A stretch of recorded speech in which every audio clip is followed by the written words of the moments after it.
stars, and that's who we are. We are voices. There's nothing to fear. Explode in your rear. Feel our voices.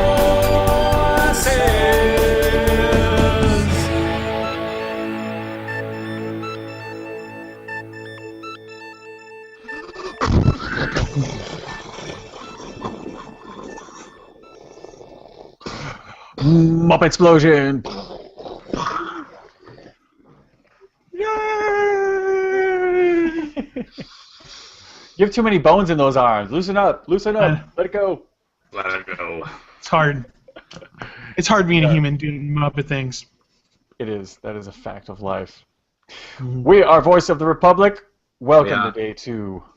Welcome to the rest of your Muppet life. This is Ed. Michael. Carl.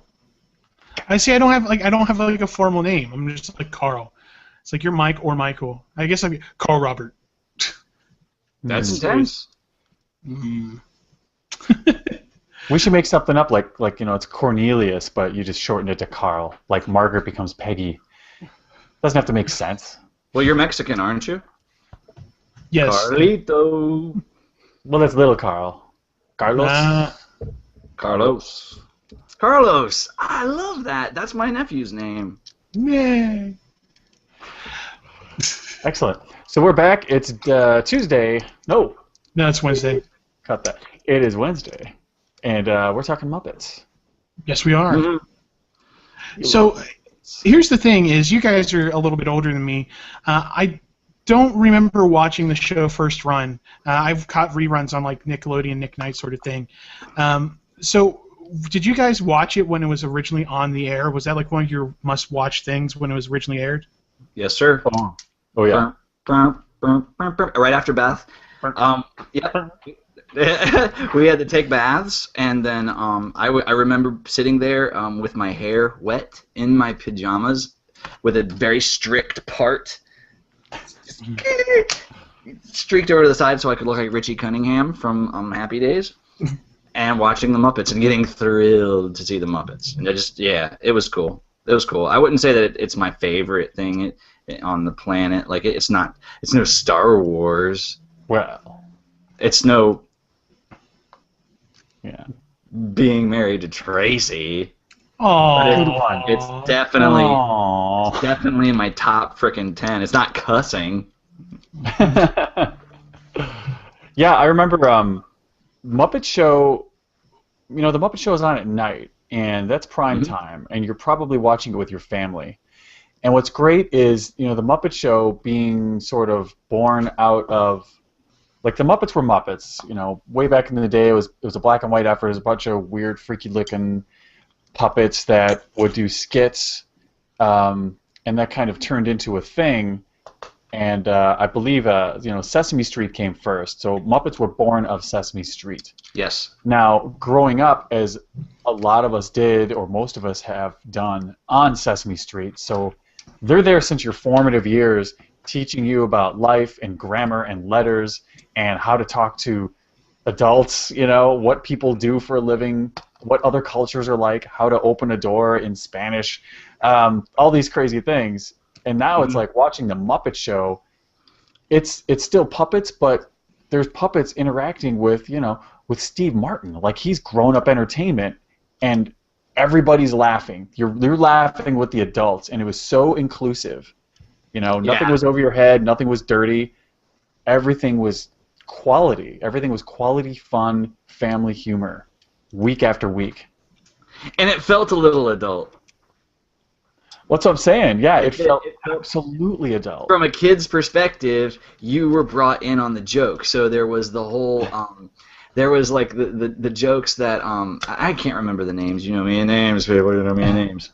The two guys that sit up in the balcony and Stadler and Waldorf. Yes, Stadler and Waldorf. Like, they would say things, and I wouldn't think it's funny, but I would back at my parents. They're so crazy. I never got it. It was always over my head. Yeah. And most of the skits, because I was like 5 or 6. Like, this is real deal Holyfield here. That was the shit. That was the show. that was on in the evening, and it was the closest thing to a fucking cartoon. And I think that's what was the best part. It was like a cartoon in prime time, and you know, depending on where you lived, you're staying up later than other times, maybe to watch it.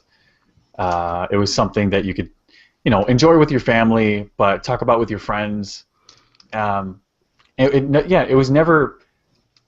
Some shows would be like, it would feel like the show was talking down to you because it was clearly a kid's show, or it was the same old tired crap week after week. Not that I was that picky as a kid. If it's a cartoon, I am sitting right there and I'm not moving. I will give it. I watched that Rubik's The Amazing Cube for way too long before I was like, I hate everything about this show. You know, clearly they just want to sell video games. Now I will change the channel. But I had to watch the first half of it week after week before I decided. Dude, I watched the Strawberry Shortcake special, and like I did. I watched them all. when you're a 40 to 41-year-old guy, you understand that boys didn't want anything to do with, you wanted nothing at all in any way to do with anything Strawberry Shortcake oriented like that. There's something wrong with your ass. But I did not care. If it was cartoon, it could have been a cartoon. It could have been a cartoon retelling of the evening news. Yeah. I would have sat there and watched it. But the Muppets was a totally different story because it wasn't. It was puppets, and the weird bridge between the Muppets and Sesame Street freaked me out because Sesame Street was that was my morning stuff. You know From the moment from my first memory, there was always Sesame Street. I remember JCPenney's and Sears, the Muppets. They would have the life-size giant Kermit the Frog, giant Big Bird, and Ernie and Bert and Kermit. Because Kermit was a Muppet, but he was also a Sesame Street guy. Cookie and Oscar, and every now and again, Sesame Street characters would show up on the Muppets, like. Yeah, you know? yeah, and that was you thought it was the best thing in the world because they're not supposed to be there. Especially the monsters. The monsters, like kind of the nameless monsters, which I know are all named, but the Remember, there's like bags. Like fuzzy bags. Yeah, those guys were on the Muppet Show, but they were part of the Sesame Street cast. Well, to go back to one thing that Carl brought up in the. I'm sorry, I digress. No.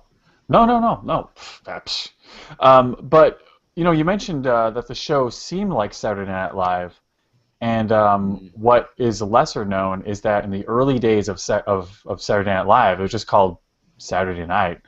It was a very experimental show, mid-'70s, kind of anything goes, and the Muppets that we grew up on that taught us all these things that you know worked with our elementary school teachings, and then this wholesome show with Ruth Buzzy and Buddy Hackett and Steve Martin and those guys. Well, now they did a bit on Saturday Night Live for a bit, and I'm forgetting the name of the segment, but they were on there every week with this alien planet, and lots of drug humor, lots of raunchy humor. There was like a King Flavarg or whatever, and he was a dick to his servant. His wife had tits to her ankles. His mistress had giant hard nipples and huge cleavage. Frank Oz was the holy rock puppet that they worshipped, and he had a smart-ass solution to any problem that they brought him. Demanded huge sacrifice, delivered fortune cookie results, and it was just really weird and pretty cutting edge for late night. They were definitely they're on board with the Saturday Night Live vibe. Yeah, and that was the year before the Muppet Show, because I always remember the story that John Belushi hated the puppet segments, and he always used to say those damn puppets. And he ended up sending a card to Jim Henson to congratulate him, saying thanks for getting your damn puppets off our show or something like that when they ended up getting the Muppet Show. That's awesome. Yeah. Wow. But for me, starting off, of course, like I said, since I was younger, I didn't really have the Muppet Show until it hit reruns a little bit later. I probably would have been about 10 maybe when they started showing the reruns of it. So I grew up strictly on Sesame Street, but then when I was younger, I had 2 LPs that I always listened to. The first one being the soundtrack to Ghostbusters, of course, because great soundtrack. The second one was a Muppet Show, the album. And we were talking about this a little bit before the show, and you guys hadn't heard of it, but it came out like late 70s, early 80s sort of thing. So like right about the time I was a kid, it came out. And what they do is pretty much almost like a best-of album where they had a lot of music, especially music bits. And that's actually kind of where I got into music, was like they'd have like Ralph the Piano Playing Dog doing a Charleston Pie or Mississippi Mud. Awesome. And like all these other like these musical bits from the show over the years, they put it all onto this one album, and I wore that album out. Like it was like you have Robin like singing halfway up the stairs, and Lydia, oh Lydia, have you seen Lydia? Lydia the tattoo lady. Yeah, it's like stuff like that. It's like I grew up like listening to that. So once I finally got to watch the show, I was just like so stoked. It's kind of like like listening to Cheech and Chong albums and finally getting to see a movie or them live or something like that. It's like I know this. This is my stuff. I grew up listening to this album, then I finally got to see the TV show. So This is my jam. yeah, exactly. That's exciting. That's really cool. Yeah, so like being on the cusp there, because there was like a few years there where it was like it was either Sesame Street or Muppet Babies was really the only Muppet stuff that you were getting, which, that's good Muppet stuff. Babies didn't. Muppet Babies was a tough one. I mean, I was old. I was an old guy. I was like 19 or 18 or 19 when that started to hit. I'm pretty sure. And the whole Muppet Baby thing is that cartoon. Looking back, it's like they just sort of watered down and rounded out and just kind of out the characters. It's like they turned Piggy up to 10 where she doesn't belong. And the character, like the little baby Miss Piggy, was like the most evil thing on the planet. And there was a lot of guilty pleasures back then, especially as a kid, and stuff I'd never admit to watching, like the Littles. Mm-hmm. Oh yeah. There was a toy line that had nothing to do with the animation. The animation I thought was absolutely enthralling. Yeah. But on the other hand, Muppet Babies was something that I immediately shat all over. But someone mentioned Star Wars something on Muppet Babies. I'm like, hell no! Oh no, you don't! No, not mine. No Star Wars and Muppet Babies. So I had to start watching it. You got to check it out. And it was good. Like it was. You're watching it, you got the yikes, you're like, but by the end of it, it became totally enjoyable, It was the biggest, it felt like a bait and switch. Yeah, so whereas I grew up on it because that show ran from 84 to 91. That's a long run. Had 8 seasons, over 100 episodes. So, like, I was born in 82, so like I was the perfect age for around that time when Muppet Babies came out. Like I was on board probably around season 3, and so again that was another one of those things. It was one of my first experiences with the Muppets. So I don't think I ever had that disconnect where it's like, this is crap. They're ruining the Muppets, Because like for me that was kind of my introduction. Kind of like how like people my age are like, well, Ewoks aren't that bad, Right. You mean girls?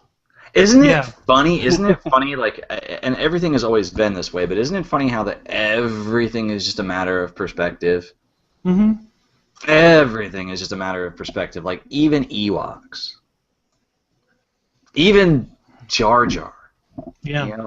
Because there's some people out there that like Jar Jar, but of course my wife. Oh, that's grounds for divorce, son. It kind of feels like it is. She's just like, he's cute. Who gives a shit? It's a bullshit movie anyway. Bruh. Yeah, you have your from her perspective, she's like, it's such bullshit in the first place, and why not Jar Jar? Hell, freaking Mickey Mouse could walk through the screen, and she'd be like, oh, that makes sense. It works for me.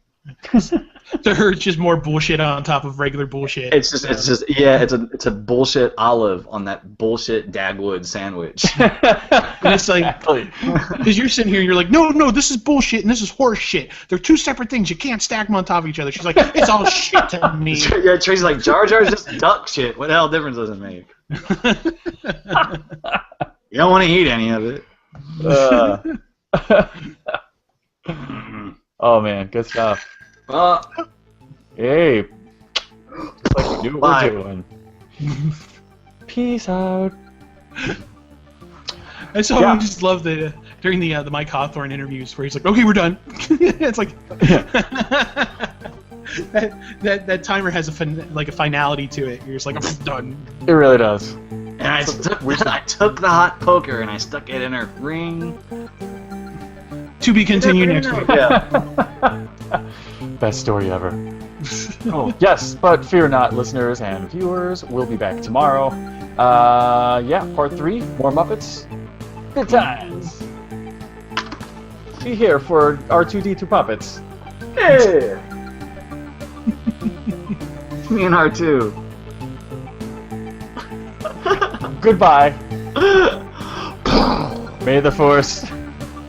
You with. That ass.